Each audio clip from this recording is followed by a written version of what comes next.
Nakauwi na sa Pilipinas ang dalawa pang seaman ng barkong tinamaan ng missile ng Houthi rebels malapit po sa Yemen. Umaasa naman ang may bahay ng isang nawawalang tripulante na buhay pa ito. Nakatutok si Ian Cruz. Sakay ng isang air ambulance, balik bansa na rin kaninang umaga ang dalawang tripulante ng MV True Confidence, ang cargo ship na tinira ng missile ng Houthi rebels sa Gulf of Aden sa gitnang silangan. Isa sa kanila ang lubharaw na sunog ang muka habang na-amputate naman ang paa ng isa pa.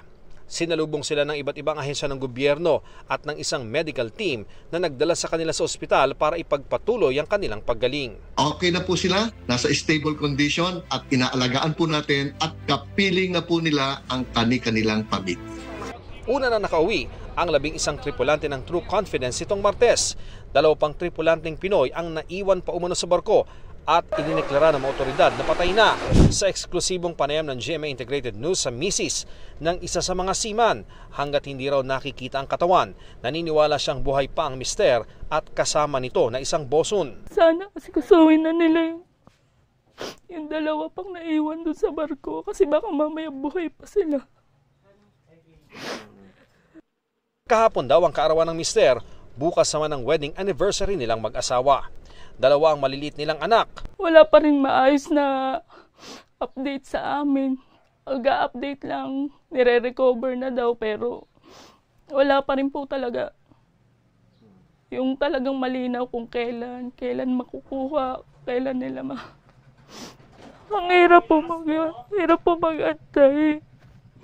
Ang ating pong huling impormasyon ay nakuha na yung barko mula po sa Gulf of Aden at patungo na ito sa isang lugar na safe na kung saan isasalvage po yung barko at kukunin po, priority po ng ating pamahalaan yung pagkuha sa remains ng 2 po nating kababayan.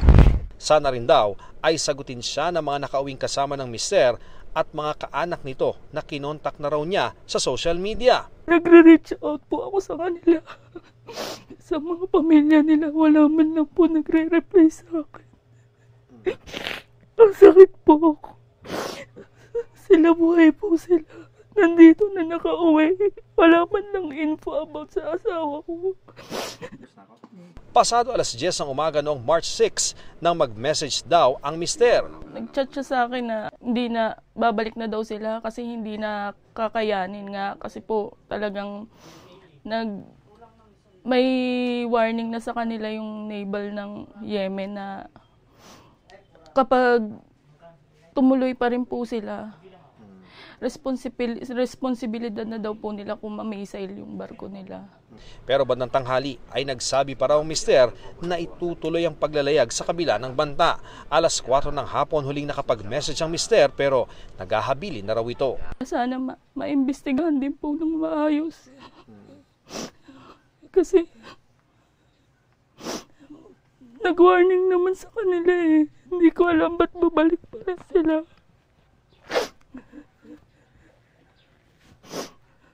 Para sa GMA Integrated News, Ian Cruz, nakatutok 24 oras.